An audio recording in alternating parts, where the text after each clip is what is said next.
Picture this. Two people experience the exact same event.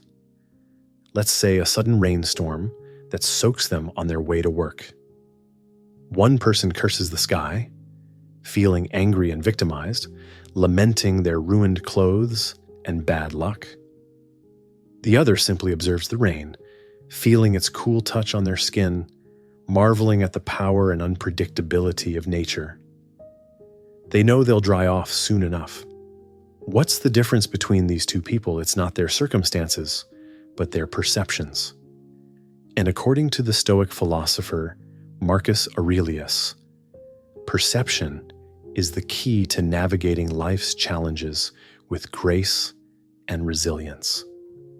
In his private journals, which we now know as his meditations, Marcus returns again and again to this central insight. The quality of our life depends not on what happens to us, but on how we choose to see it.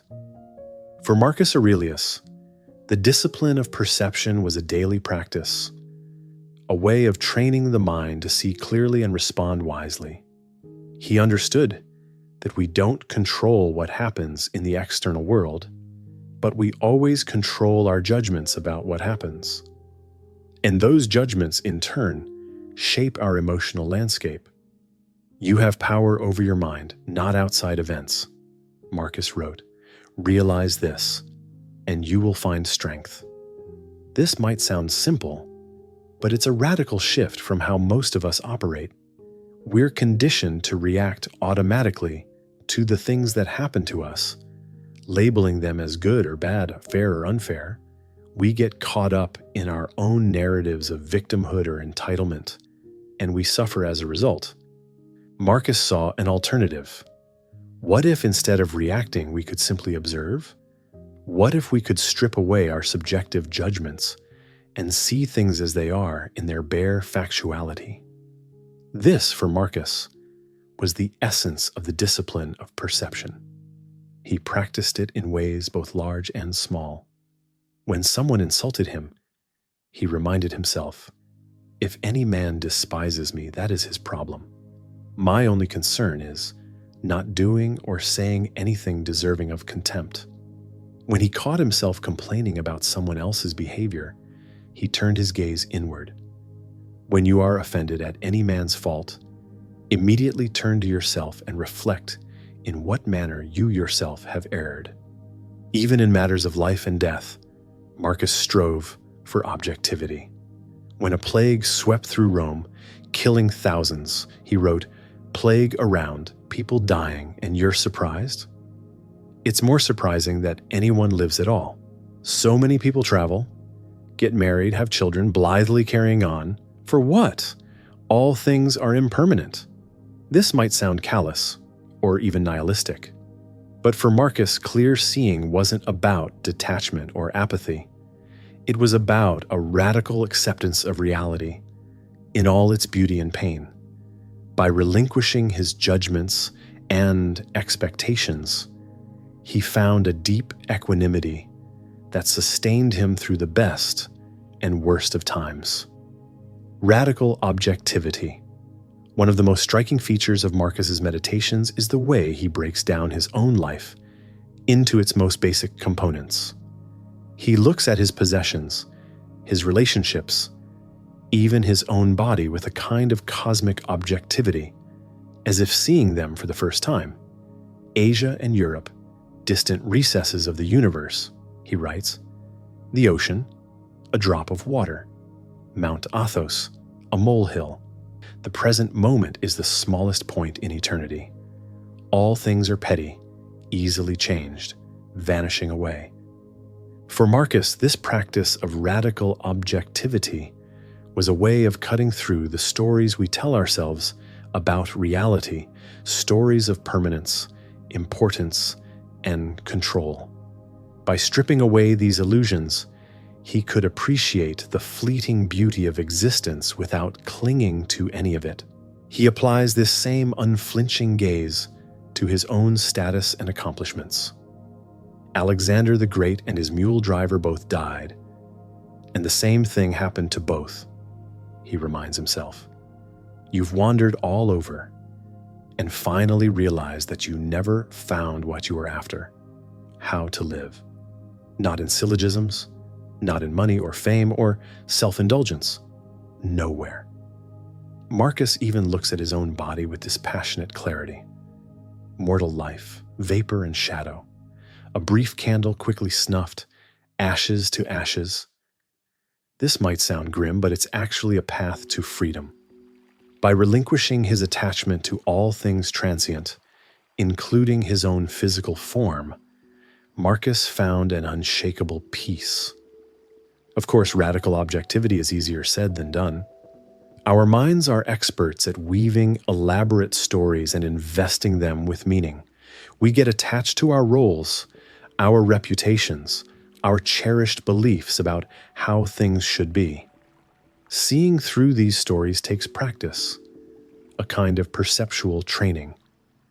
And that's precisely what Marcus's meditations are: a training manual for the discipline of perception. By observing his own mental habits with ruthless honesty, and continually pointing himself back to reality, Marcus sharpened his ability to see clearly. He became, in a sense, transparent to himself. The spiritual training. Importantly, Marcus didn't see this practice as a purely psychological exercise.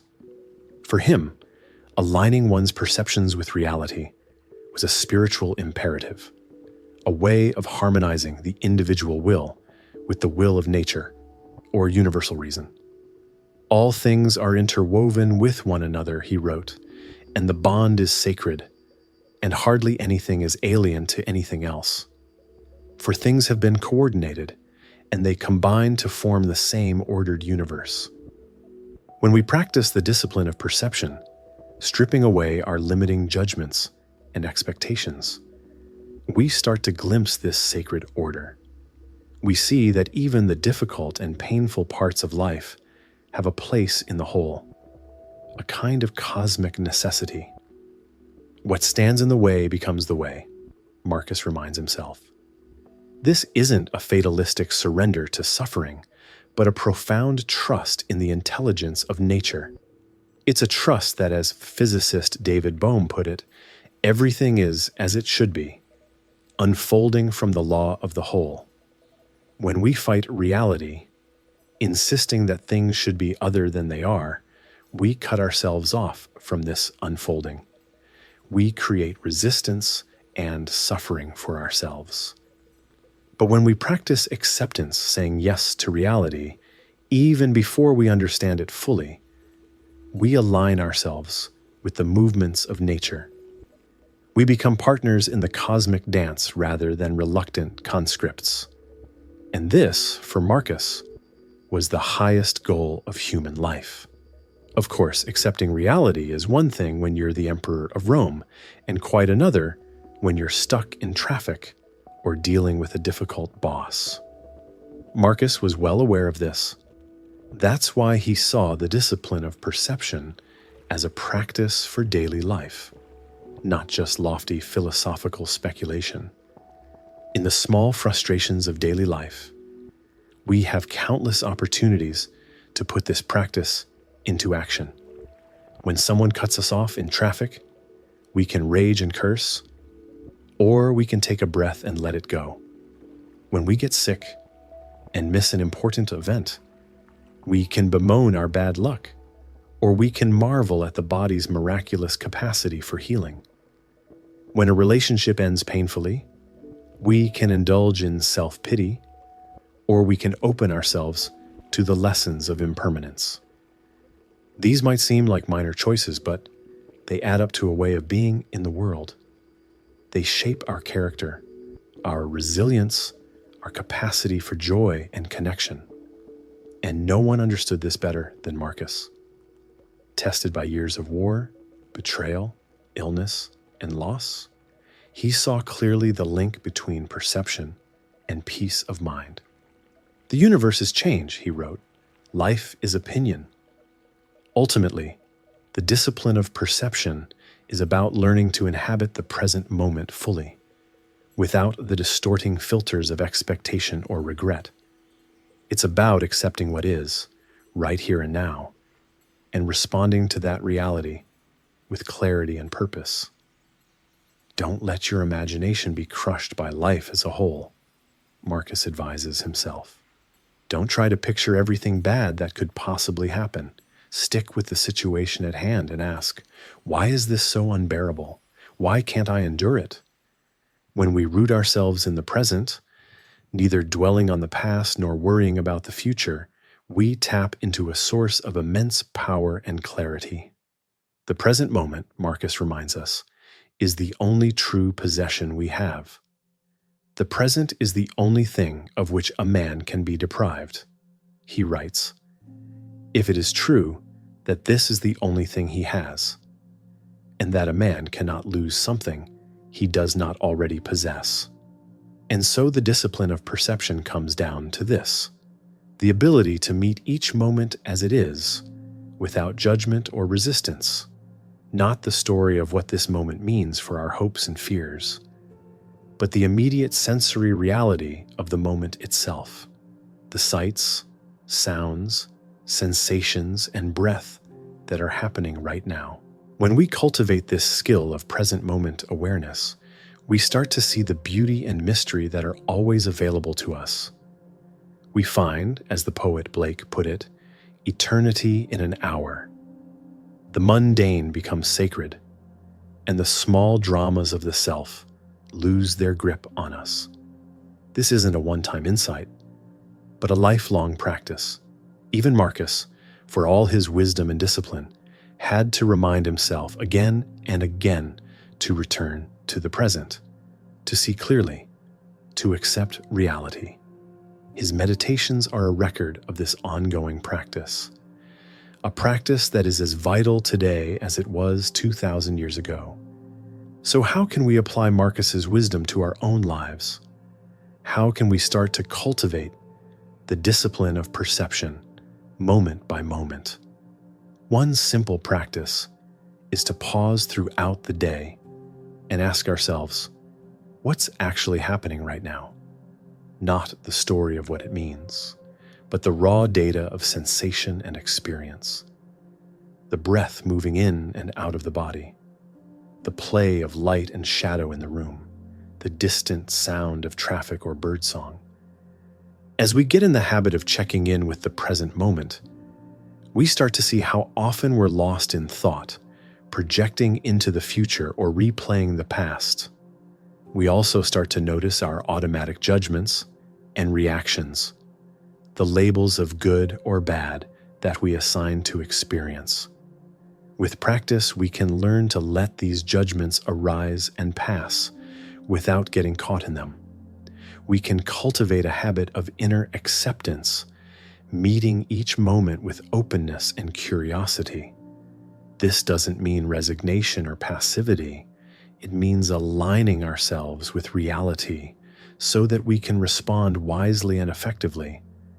As an experiment, try keeping a judgment journal for a few days, noting down the situations that trigger strong reactions in you.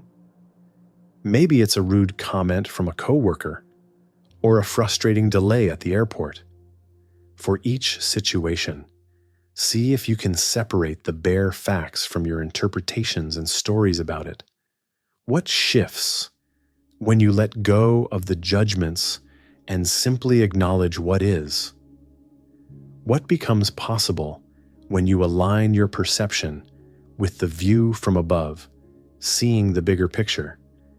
Remember, as Marcus did, that all things are impermanent and that our judgments are often more painful than the realities they obscure. Many of the anxieties that harass you are superfluous. Expand into an ampler region, letting your thoughts sweep over the entire universe.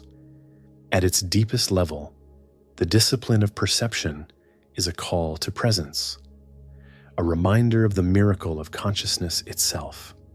When we learn to observe our own minds with clarity and compassion, we discover a spaciousness that can hold all of life's joys and sorrows. We find that we can meet reality as it is, without needing it to be otherwise. We can act from a place of stillness and wisdom rather than reactivity and fear. This is the freedom that Marcus Aurelius spent his life cultivating. Not a freedom from difficulty, but a freedom within it. Of course, seeing clearly is just the beginning. The next step is to act ethically, aligning our choices with the greater good. And this is where the Stoic path takes an important turn, from the discipline of perception to the discipline of action. For Marcus, these two practices were inseparable. Clear seeing allows us to act with justice, courage, and self-control. And virtuous action, in turn, clarifies the mind and strengthens the will. It's a virtuous cycle that leads step by step towards wisdom and flourishing. As we'll explore in our next session, this connection between perception and action was crucial for the Stoics. They saw the philosophical journey as a progressive training, a gradual attunement of mind, heart, and will to the rhythms of nature. And at the heart of this training was a profound question. What does it mean to live in harmony with the universe? This is the question that Marcus pondered daily, in the midst of his duties and trials as emperor. And it's the question that echoes down through the centuries, inviting us to discover for ourselves what it means to live with clarity, integrity, and love. The discipline of perception is a doorway, and the journey is just beginning.